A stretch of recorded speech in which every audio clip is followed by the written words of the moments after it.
Oi pessoal, tudo bem? Vamos continuar lendo 50 anos depois, livro psicografado por Chico Xavier, ditado por Emmanuel, faz parte dos romances de Emmanuel e ele vem dar sequência ao livro há 2000 anos, que trazia toda a história do Emmanuel quando ele era o senador romano, de nome Públio Lentulus. E agora nós o encontramos novamente, mas essa feita como um escravo judeu. Olha aí as peripécias da vida para nos ensinar, como um escravo judeu, e desta feita, porém, ele não é o protagonista principal do livro.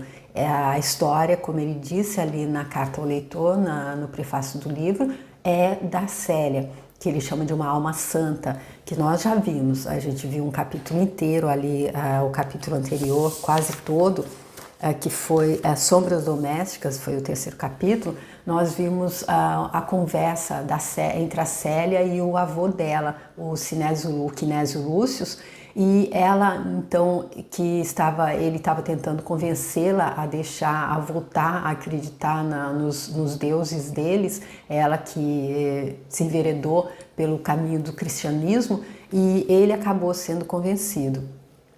Porém, nós vimos depois disso, no vídeo anterior, que o drama então do Elvídio Lúcius, que é o pai dela, que depois que foram ali na festa do Fábio Cornelius, que é o avô dela, o avô por parte de mãe, pai da mãe dela, da Célia, isso eu estou falando tudo é da Célia, e então ali nessa festa em que esteve presente inclusive o imperador Adriano, ele se encontrou ali então com a Cláudia Sabina, aquela que foi namorada dele na juventude, que engravidou e ele não assumiu o filho, não a assumiu. Nós vimos aí nas páginas anteriores também que o objetivo dela é se vingar e também tê-lo de volta, porque ela tem uma paixão platônica por ele. A gente vê que essa paixão continua, dura muito tempo, porque nós vamos ver que continua no próximo livro, A Renúncia.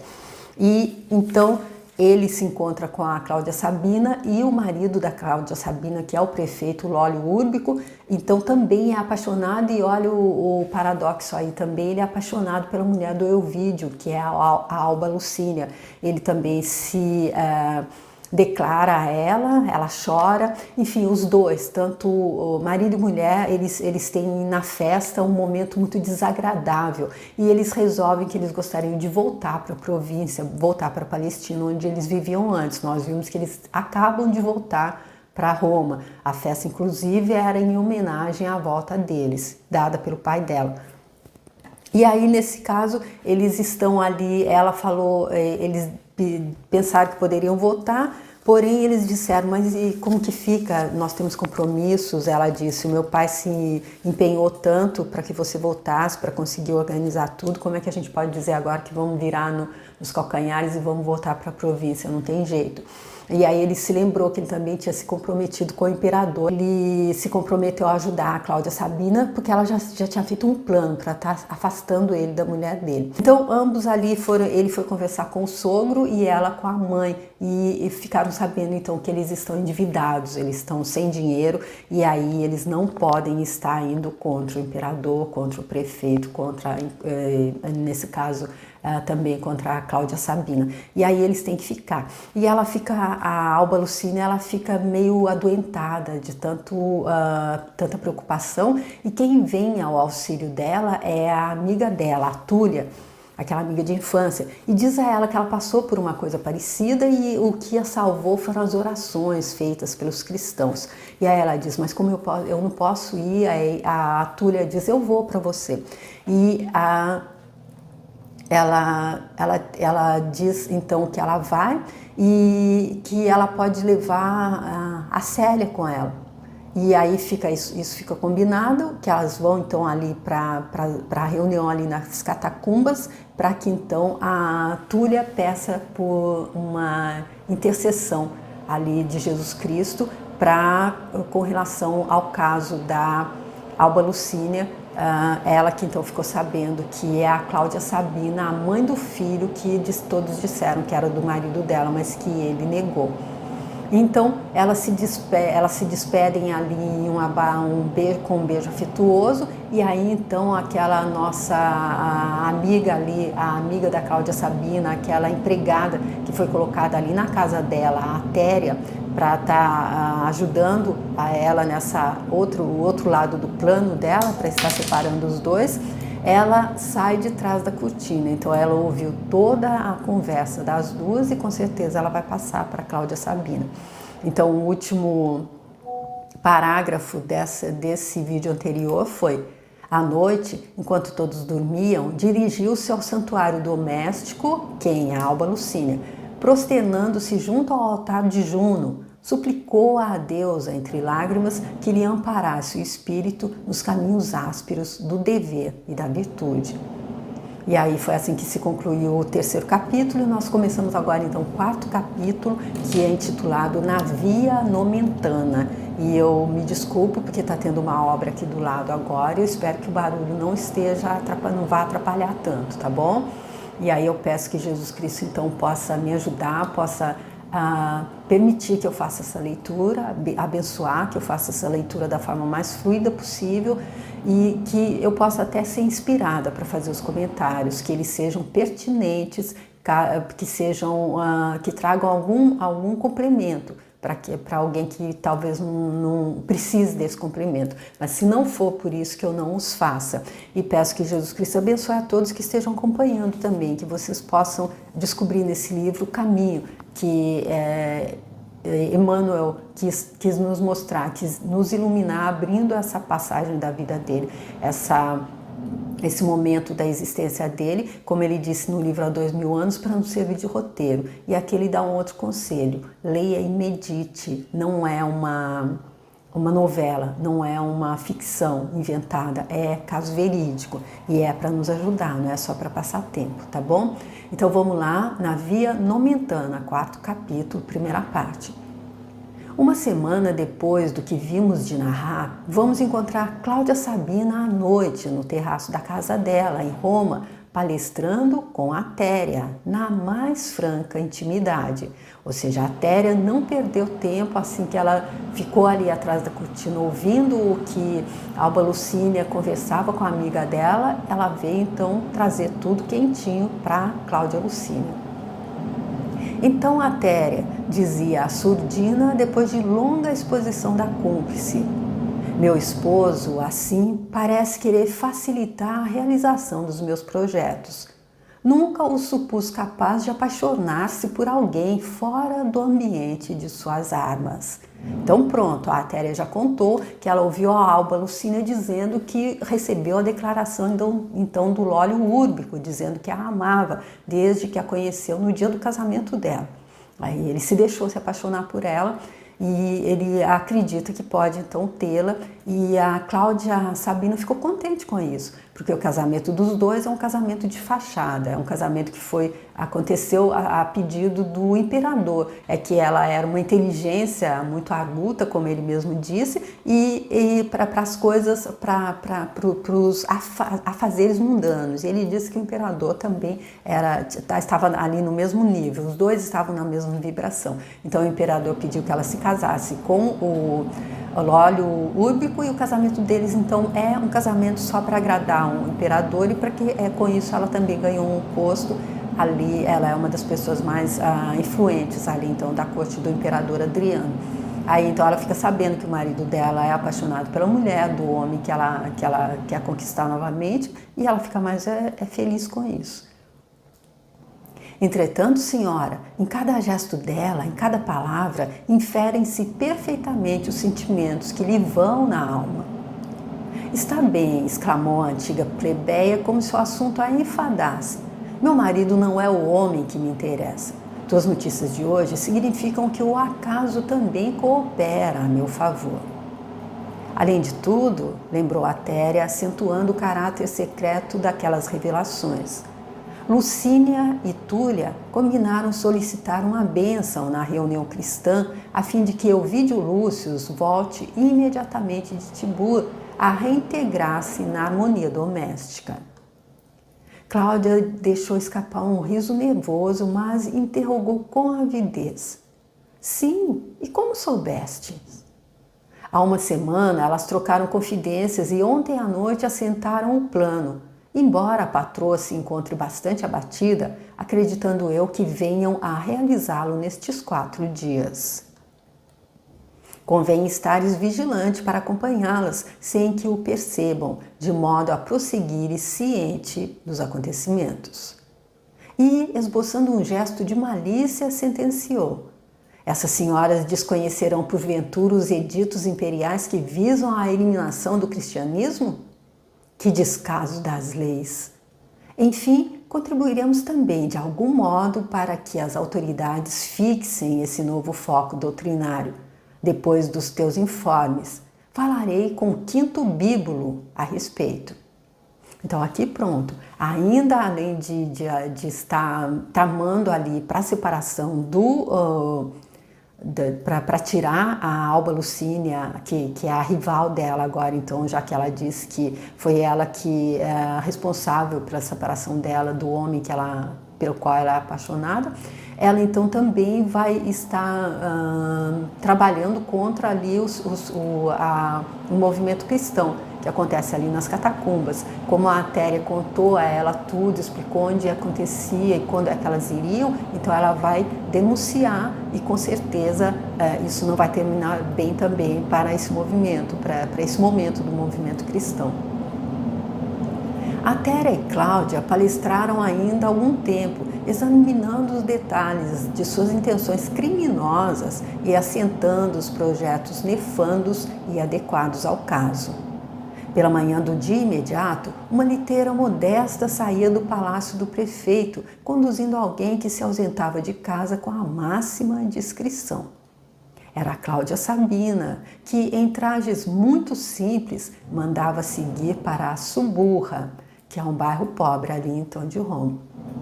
Após exaustivo trajeto, mandou que os escravos de confiança a esperassem em local convencionado e internou-se sozinha por vielas ermas e pobres.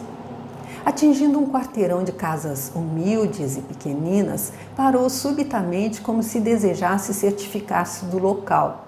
Fixou a pequena distância uma casa esverdeada, de feição característica que a diferenciava de todas.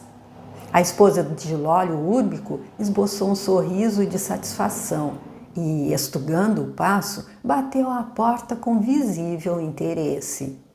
Daí a momentos, uma mulher velhíssima e de cabelos desgrenhados e largos vincos ali enrugarem o rosto, veio atendê-la com expressão de curiosidade nos olhos empapuçados e pequeninos. Observando a visitante, que ostentava uma toga simples, mas rica, além da rede dourada a prender-lhe a cabeleira graciosa e abundante, a velha sorriu satisfeita, farejando a boa situação financeira da cliente que lhe buscava os serviços. Gente, isso me remete ali ao livro Há 2000 anos. Eu já citei, eu deixo aqui ao longo desse vídeo, deixo aqui para você ver se quiser a playlist. É super interessante para poder entender o que está acontecendo aqui também. Se bem que não, dá para entender, se você parar ali também, tudo bem. Enfim, para entender quem foi o senador Públio Lentulus, que agora é um escravo, é básico se leu Há 2000 anos. É aqui, perguntou Cláudia com mal disfarçada modéstia, desculpem, que estava dizendo, é que me remete então a uma cena parecidíssima com essa, que então a pessoa que era buscada era aquele mago, o Araxes, que também ali ele era buscado, então ele foi buscado por várias pessoas, mas inclusive ali pelo filho do André de Gioras, que é o Saúl de Gioras, que ele queria então conquistar de qualquer forma a Flávia, que era a mulher do Plínio, a Flávia, filha do senador Públio Lentulus, mulher que era casada, mas o Saúl se apaixonou por ela e foi também em busca de conseguir isso com uma pessoa que vivia na mesma situação de pobreza, assim, que era o Araxes. É aqui, perguntou Cláudia com mal disfarçada modéstia, que reside Plotina, antiga pitonista de Cumas? Sim, senhora, sou eu mesmo, para você ver. Entrai, minha choupana honra-se com a vossa visita. A esposa do prefeito sentiu-se bem com a recepção bajuladora e fingida. Necessitando de sua cooperação, disse a visitante, penetrando o interior com desembaraço. Vim procurá-la em vista da recomendação de uma das minhas amigas de Tibur. Muito grata, minha senhora. Espero corresponder à vossa confiança. Disseram-me que não precisaria expor o objeto da minha consulta. Será, de fato, assim? Perfeitamente, exclamou Plotina com a voz enigmática. Meus poderes ocultos dispensam qualquer explicação da vossa parte. Sentando-se num velho divã, Sabina reparou que a feiticeira buscara um trípode e colocara junto da mesma numerosos amuletos, nos quais se esbatia a mortiça claridade de pequena tocha, acesa para atender às necessidades do momento. Em seguida, depois de atitude contemplativa e descansada, Plotina deixou pender a cabeça entre as mãos, ostentando uma palidez cadavérica, como se a vidência misteriosa dela estivesse a devassar as mais sinistras miragens nos planos invisíveis. Cláudia Sabina seguia-lhe os mínimos movimentos com singular interesse, entre o temor e a surpresa do desconhecido. Mas dentro em pouco a fisionomia da intermediária entre o mundo e as forças do plano invisível normalizava-se, atenuando-se-lhe as contrações nervosas do rosto e extinguindo-se as expressões de profundo cansaço que lhe escapavam dos lábios entumecidos. De semblante sereno e curioso, como se a alma houvera regressado de misteriosas paragens com as mais vastas revelações, tomou as mãos aristocráticas de Cláudia, exclamando em tom discreto: disseram-me as vozes que há mais a um homem preso a outra mulher pelos laços mais santos desta vida. Por que não evitar a tempo uma tempestade de amarguras que recairá mais tarde sobre o vosso próprio destino? Vieste até aqui em busca de um conselho que vos oriente às pretensões, mas seria melhor abandonardes todos os projetos que tendes em mente. E olha aqui mais uma coincidência relacionada ao Araxes. Quando Saul veio ter com ele e pediu a ele para estar ali fazendo alguma coisa, um trabalhinho para que ele conseguisse separar a Flávia do Plínio, o conselho foi praticamente esse. E o Araxes ainda disse mais: em uma vida anterior você atrapalhou a vida deles, não faça de novo, isso vai voltar contra você mesmo. Eles são almas afins que têm um trabalho a fazer aqui juntos, unidos. É por isso que eles se uniram nessa vida. Você não pode, não deve interferir, não faça isso. E aí a gente vê aqui também que Emmanuel disse que o Araxes, assim como todos nós somos o que no Espiritismo se chama de médiums, que é aquela pessoa que consegue estar sendo mais, como que diz, receptiva às mensagens que vêm do plano além do visível, além do físico. E, porém, as pessoas estão sempre escolhendo para que lado vai trabalhar. O Araxes, por exemplo, ele era um médium de grande capacidade, como essa aqui também, com certeza, porque eles se colocaram na mesma posição e já se conectaram com o outro lado. E ele veio, de acordo com Emmanuel, eu acredito que ele não explica para ela, mas com certeza todo mundo vem, quando vem para cá, quando aceita se reencarnar, trabalhar para a luz. Aqui a gente sabe que tem luz e sombra. Porém, quando a gente chega aqui e a gente vê sob o chá do esquecimento, a gente vê todas essas ilusões momentâneas que podem nos trazer tanta coisa que é ilusória, como o próprio Jesus Cristo disse. Então a gente acaba, às vezes, como o Araxes, o Emmanuel deixou claro, ele preferiu trabalhar pelas trevas porque ele se apaixonou pelo dinheiro. E ela aqui também, a gente vê que, apesar de estarem trabalhando para as trevas, A luz está sempre presente, porque a luz chegou a Araxes e disse, diga a ele isso, diga a ele que ele tem esse momento, ele não precisa plantar mais esse espinho para colher. A mesma coisa que ela está falando, que ela está dizendo aqui para Cláudia Sabina, olha, você não deve se meter entre os dois, continuar com o seu plano, porque mais tarde essas amarguras vão cair sobre o seu próprio destino. E uma outra coisa interessante que eu vejo aqui é que o Emmanuel disse ali também, no caso do Araxes, do mago ali há 2000 anos, que ele vivia uma situação de pobreza extrema, assim como ele relatou aqui, ela também, no bairro mais pobre ali da cidade, em situação de pobreza extrema. E como eles não ganham dinheiro? Sim, eles ganham dinheiro, porque as pessoas abastadas, iguais a Cláudia Sabina, é que os visitam, não apenas, mas eles ganham muito dinheiro, mas esse dinheiro não serve a eles para trazer o conforto, trazer aquilo que deveria trazer.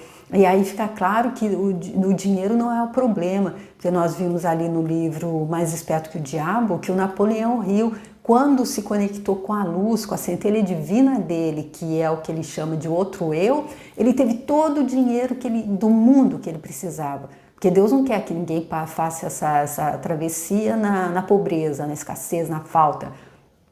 Mas a única coisa que Deus nos deixa é o nosso livre-arbítrio para decidir a quem a gente vai servir. Se a gente vai servir as trevas com a ambição de ter muito dinheiro, esse dinheiro não vai nos servir para nos trazer todo o conforto que o dinheiro pode trazer nessa realidade. Pelo menos esses exemplos, para mim, são claros. Ambos têm muito dinheiro, ganham muito dinheiro das pessoas ricas que vão buscar os favores deles. Até hoje isso é uma realidade.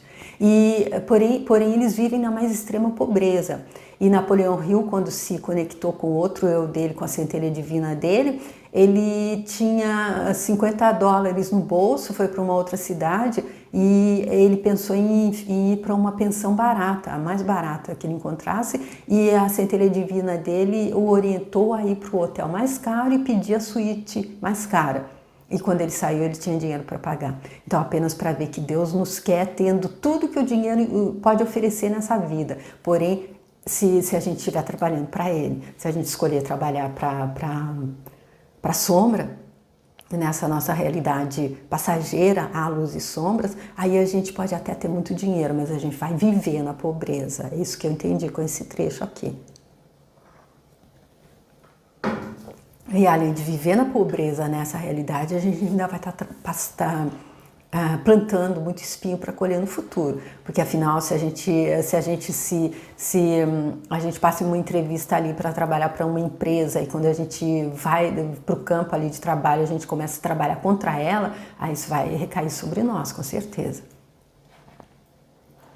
Cláudia Sabina ouvia assustada, mas obtemperou com veemência. Plotina, conheço a elevação da tua ciência e venho recorrer aos teus conhecimentos com uma confiança absoluta. Se a tua visão pode devassar o passado, procura fixar no presente a única preocupação da minha vida. Ajuda-me, recompensarei regiamente os teus serviços. E a mesma resposta que o Saul deu ao Araxes, a Cláudia Sabina dá a Plotina. Ela não se importa, ela não está nem aí, ela só quer o objeto do desejo dela, a pessoa por quem ela está apaixonada. E a gente já viu ali nas páginas anteriores que quando a pessoa está apaixonada, ela quer para ela o objeto que vai fazê-la feliz. O Saul disse a Flávia, se eu não tiver eu morro, e como que eu posso morrer? Não importa. Não importa se você não gosta de mim, o importante é que eu te quero. E ao contrário, quando é amor, a pessoa pode até ver a outra com o outro, ela vai sofrer absolutamente, o sofrimento com certeza. Porém, ela vai ficar feliz, porque ela vai saber que a pessoa ela está feliz com o outro. Ela prefere vê-lo feliz com o outro, com outra, do que vê-lo infeliz com ela para que ela seja feliz. Isso pelo menos é o que eu consigo decifrar da mensagem de Jesus Cristo. E aí então eles deram a mesma resposta, vamos lá, vamos plantar espinho, daqui a pouco a gente vê como é que a gente colhe. A consulente abriu a bolsa referta, deixando cair grande porção de moedas na trípode. Eu acredito que trípode, eu não fui ver, desculpem, mas eu acredito que seja uma mesa de 3 pés. como se despejasse ali uma catadupa de sestércios, enquanto a velha bruxa arregalava os olhos na cupidez e na ambição dos seus baixos sentimentos. Senhora, disse ela, desejosa de alcançar os proventos de tão grandes recursos financeiros, já vos dei o primeiro conselho, que é o da sabedoria que me assiste, mas também sou humana e quero corresponder à vossa generosidade. Ou seja, se eu fosse humana, mas eu estivesse acordada por que eu realmente sou, o que é que eu estou fazendo, aí eu ia continuar ali dando conselho, não sairia do conselho da sabedoria que a assiste. Porém, como eu sou humana e eu esqueci a quem eu vim servir, então, bora lá, me dá dinheiro que eu faço, mesmo que seja alguma coisa que não esteja de acordo com a sabedoria que me assiste. Conheço os projetos que vos animam e procurarei auxiliar-vos, a fim de que possais levá-los a bom termo. Cumpre-me, porém, esclarecer que a vossa rival está assistida por uma figura angélica, embora eu não possa saber se essa criatura vive na terra ou no céu. No meu poder oculto, vi a mulher que odiais nimbada pela aura intensa de um anjo junto dela. E a gente já sabe, nós já conhecemos esse anjo, foi assim classificado por Emmanuel, que é a filha da Alba Lucínia, que é a mulher, então, que a Cláudia Sabina veio pedir para que ela faça alguma coisa contra, e o anjo é a filha dela, a Célia. E como se estivesse travando um duelo de consciência em face da invejável situação financeira da consulente, acrescentou: precisamos muito cuidado, senhora. Essa criatura celeste pode defender a vossa rival de todos os sofrimentos estranhos ao seu destino. Mas como pode ser isso? Perguntou Cláudia Sabina, profundamente impressionada. Não terá filhos a vossa rival e entre eles não existirá algum de coração puro e piedoso? Sim, exclamou a interpelada, algo contrafeita, embora não saiba se alguma de suas filhas se encontra em tais condições. Entretanto, não venho aqui para cuidar desse assunto, e sim do meu próprio interesse passional. Por que me falas, pois, dessa defesa angélica incompreensível para mim? Senhora, hei de ajudar-vos com todas as minhas forças, pois tenho necessidade de dinheiro para atender às necessidades numerosas e prementes, mas devo afiançar-vos que correremos o risco de perder nosso esforço, porque um anjo de Deus pode aparar os golpes do mal, visto não existir o sofrimento qual o entendemos, para os corações purificados deles. Então, nesse caso, o sofrimento qual entendemos é aquele sofrimento que faz a gente rastejar, faz a gente chorar, faz a gente achar que a gente está esquecido de Deus, que a gente é vítima. E já o sofrimento, como as pessoas como a Célia, que estão sendo chamadas de anjos, é aquele sofrimento que a pessoa passa sabendo que ela não é vítima. A própria Célia, ali nas páginas anteriores, disse que ela, com certeza, porque, por exemplo, vamos pegar o exemplo do senador Públio Lentulus. Ele viu a encarnação anterior dele quando ele era também um senador e mandava matar pessoas, os adversários políticos, ali quando ele estava ali na guerra com Catilina, para derrubar a República de Roma, e ele mandava alguns, só para diversão, ele mandava furar os olhos e ficava para ver. Então, a gente vê hoje quem é ele. Hoje ele é um escravo, porém que entende, que tem humildade, que está dando o sacrifício dele, mas aí isso que é incrível ficar claro, Deus não pede sacrifício de ninguém por nada, Deus só nos dá a oportunidade de nos limpar. A gente se chafurda ali na lama, como o caso do senador Públio Lentulus antes e como senador, e aí Deus fala, quando a ficha cai finalmente, Deus fala, ó, entra ali naquela fonte e vai lá e se lava, se limpa, porque como você saiu de mim limpo, você tem que voltar para mim limpo, brilhando, mostrando o seu brilho, mostrando a sua luz, toda essa lama que você colocou em cima de você te ofusca, não te deixa brilhar, e eu te quero brilhando. E aí a gente entra ali na fonte e a gente começa a gritar: ai meu Deus, a água está muito gelada, não, porque eu sou vítima, por que não me fizeram uma banheirinha quente, de água quente, gostosinha, está muito gelada, não. Ou a gente, como Paulo de Tarso, entra ali no chuveiro gelado e se lava, abençoando a Deus, sabendo, e aí os outros que estão vendo, a gente está dando o nosso sacrifício para servir, para os outros verem, para aqueles que ainda estão se chafurdando, ver, uau, meu Deus, olha ali, é desse jeito, depois que a gente se chafurda, a gente pode se limpar, porém a gente tem que entender, e o banho gelado acorda a gente. Enfim, gente, não sei, é só o meu jeito de entender, desculpa se eu me empolgo um pouco, tá? Mas então, é só isso para dizer então aqui o que eu entendo quando não existe sofrimento, o qual entendemos para os corações purificados.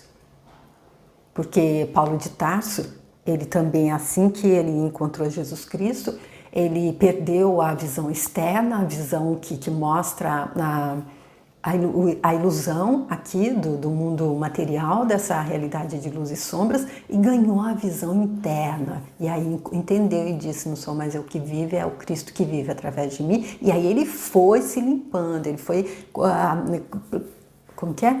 Racortando, não, ele foi ali pegando, como que a gente fala em português, ele foi colhendo, obrigada, ele foi colhendo tudo aquilo que ele plantou, mas colhendo e louvando, colhendo e louvando, colhendo e louvando. Quando ele terminou, quem que veio buscá-lo? Além da noiva dele e daquele que é o irmão dela, que ele tinha mandado apedrejar, veio o próprio mestre Nazareno. Já o senador Públio Lentulus, que teve a mesma oportunidade e não aproveitou, ele quando passou não teve nem a oportunidade de ver a própria mulher, porque ela estava numa vibração mais alta do que ele, muito menos o mestre Nazareno.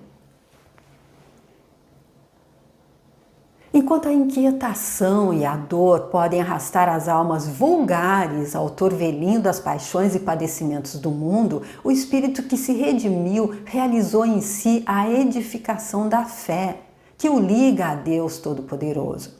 Para esses corações imaculados, Senhora, a terra não pode engendrar o tormento ou o desespero, porque a gente passa sabendo, não tem tormento, não tem desespero. A gente sabe que é bênção, que a gente não é vítima. Nesse mundo de injustiça não há injustiçado, então a gente não é vítima. A gente plantou ali atrás, a gente escolheu ali atrás.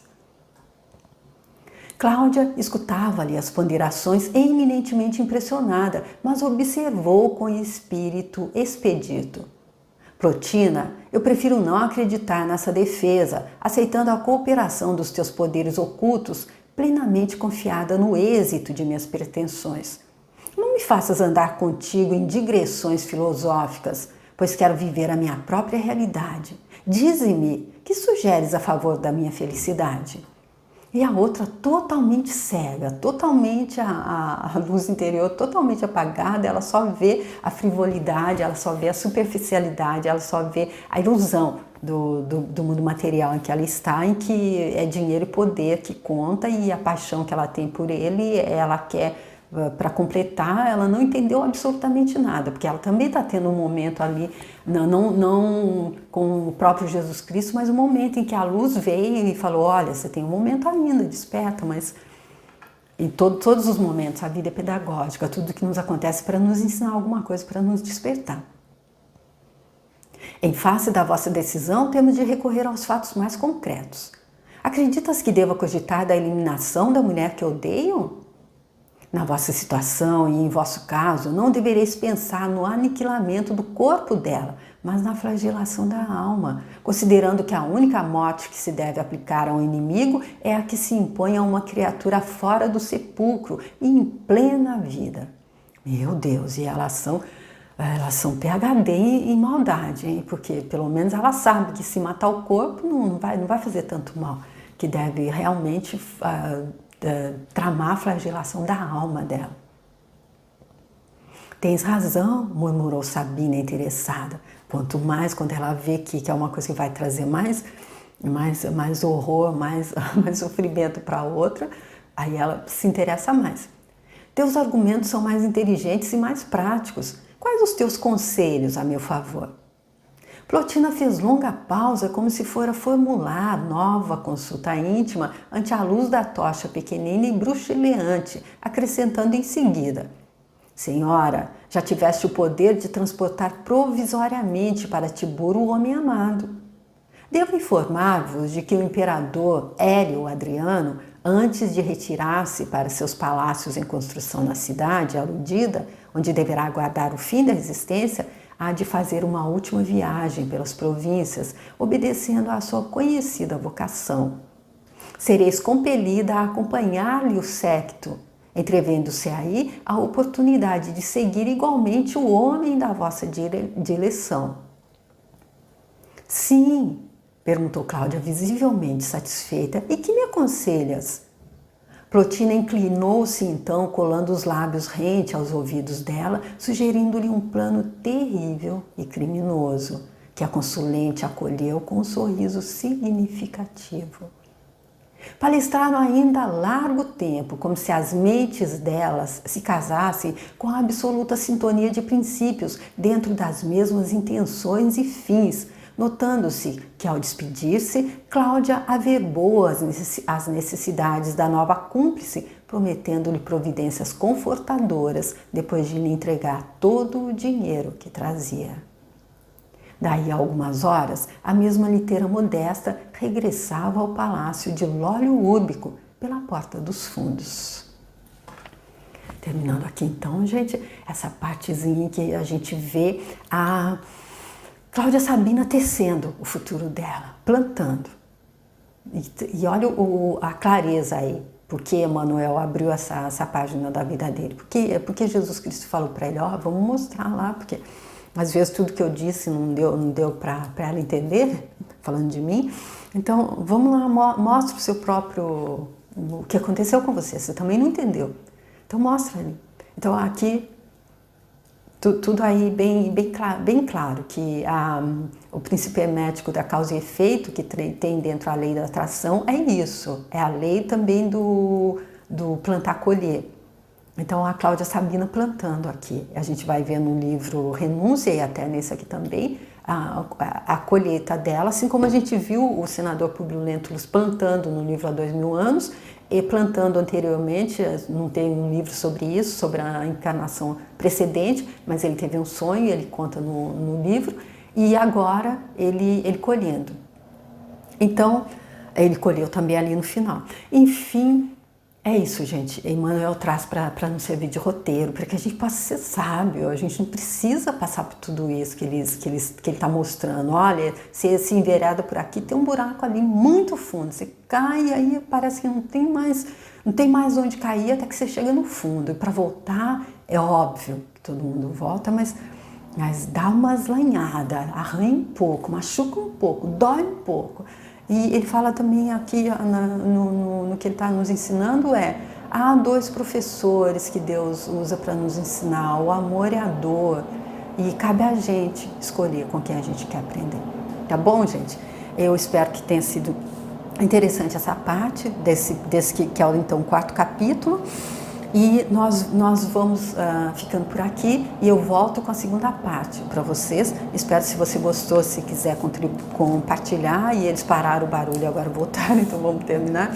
Se você quiser compartilhar, se você quiser deixar o seu like, se você quiser entrar lá no meu canal, eu tenho também os outros livros que eu fiz do Chico, além do Há 2000 anos, tem o Boa Nova e Paulo Estevam. Eu deixo todos aqui ao longo do vídeo para você ver, vale muito a pena, tá bom? Muito obrigada, até o próximo vídeo, tchau!